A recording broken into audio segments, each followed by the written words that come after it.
지성에서 영성으로 이어령 지음. 지성과 영성은 대치되지 않는다.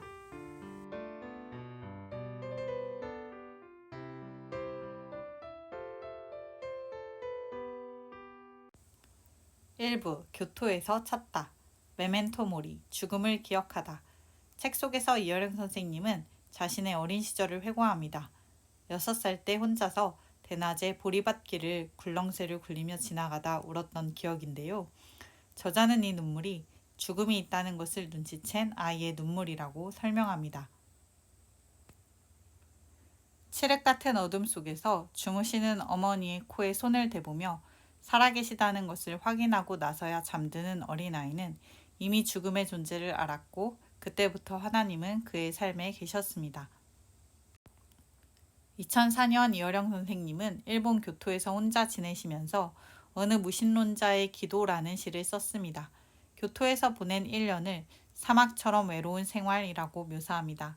외로운 때에 아직 잘 모르는 하나님 앞에 무릎을 꿇고 기도를 드린 것이 이 기도문입니다.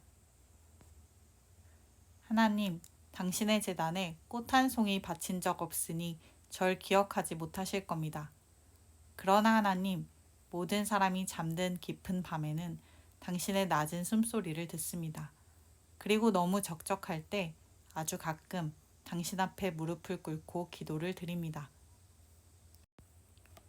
이렇게 시작이 되는 어느 무신론자의 기도 1, 시를 보면 이어령 선생님이 분주한 세상과 멀어져 홀로 서 있는 그 시간에 6살 때 느꼈던 하나님을 다시 찾았음을 알 수 있습니다. 또한 딸 이미나 씨가 혼자 아이들을 기를 때, 암에 걸려 수술을 받을 때, 자녀가 ADHD로 학교를 다니지 못해 매일 밤 울고 지낼 때, 육신의 아버지인 자신이 아니라 하나님 아버지가 딸을 지켜주시고 위로해 주셨다고 말하며 딸을 통해 예수님의 손바닥에 못자국의 상흔을 만져볼 수 있었다고 고백합니다. 교토에서의 1년은 이어령 선생님이 지성에서 영성을 향한 첫 번째 계단을 오른 때였습니다. 2부 하와이에서 만나다. 이어령 선생님은 교토에서의 생활을 마치고 서울의 일상으로 돌아와 무신론자의 기도도 기억하지 못하던 때에 다시 실명 위기에 빠진 딸 이미나 씨의 고난을 통해 예수님의 옷자락 소리를 듣게 됩니다. 이어령 선생님은 딸이 머무르던 하와이를 방문했을 때 딸과 함께 어느 작은 교회에 가서 딸을 위해 기도를 드립니다. 딸이 볼 수만 있다면 남은 생을 주님께 바치겠다고 우주보다 큰 분에게 약속을 하고 말았다고 표현합니다. 한국 병원에서의 진료에서 이미나 씨의 눈은 기적처럼 나아 있었고 이어령 선생님은 하나님께 한 약속을 지켜야만 했습니다. 이 놀랍고 기쁜 소식, 한편으로는 하나님께 드린 약속을 지켜야 해서 가슴이 철렁 내려앉는 소식을 듣고 이어령 선생님은 딸에게 말합니다. 눈이 나은 것은 기적이지만 기적이 아니다. 지금 병은 나았지만 결국은 모두 다 죽게 된다. 이 세상의 기적은 단 하나, 부활밖에는 없다. 예수님이 오병이어로 벌판에 모여든 사람들을 먹이셨을 때 영원히 죽지 않는 빵을 놔두고 죽는 빵을 기적이라고 구하러 다녔던 어리석은 사람들처럼 돼서는 안 된다. 이렇게 시대의 지성이라고 불리는 이어령 교수님은 이성에서 영성의 세계로 점점 더 들어옵니다. 동시에 이 세상 모든 시각장애인들이 눈을 뜨지 않는 한 내 딸이 혼자 눈을 떴다고 해서 기뻐할 수 없고 공해로 인한 내분비 장애라고 알려진 ADHD로 고생하는 손자를 생각하면 환경운동을 하는 것이 교회에 가서 구제를 청하는 것보다 빠르다라고 하며 세례받는 일에 뒷걸음질을 쳤습니다. 하지만 아무리 몸부림쳐도 하나님은 강권적으로 이어령 선생님에게 일하셨고 결국 새벽 기도를 나가는 딸에게 미나야 나 세례받는다고 해 목사님께 말해 라고 외치고 세례를 받은 기독교인이 되었습니다.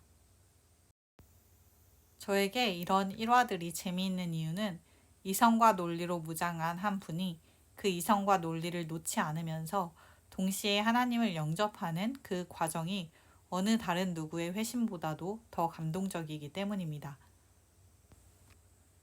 때로 영성만을 강조하고 이성을 무시하는 사람들이 있는데 그러한 태도는 주의해야 합니다. 단순한 믿음이 좋다고는 하지만 그게 생각을 하지 말라는 말은 아닙니다.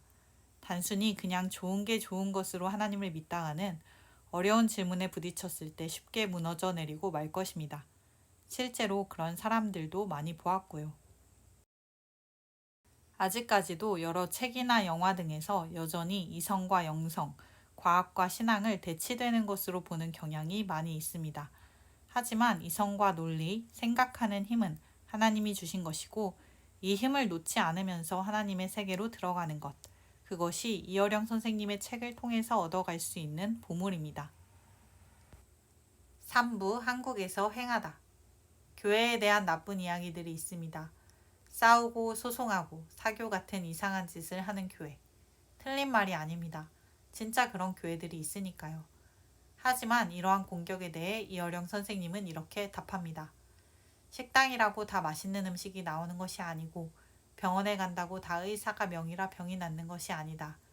그래도 배고프면 식당을 찾아가듯이 먹어도 배고프고 마셔도 갈증나고 놀아도 심심하고 배워도 답답하면 배고픈 것처럼 갈증나는 것처럼 영혼이 굶주려 있으면 그런 때 가는 곳이 교회이다.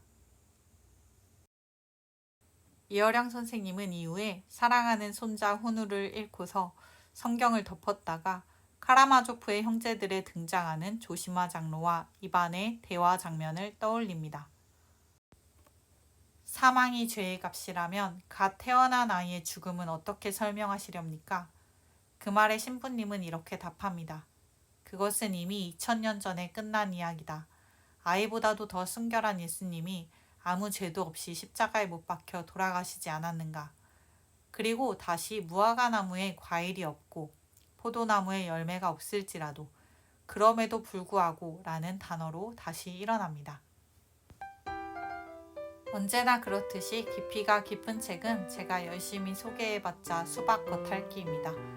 좋은 책 속에 깊은 우물 안에 있는 맑은 물을 길어서 마시는 경험을 하시기를 바라며 책 소개를 마치겠습니다. 들어주셔서 감사합니다.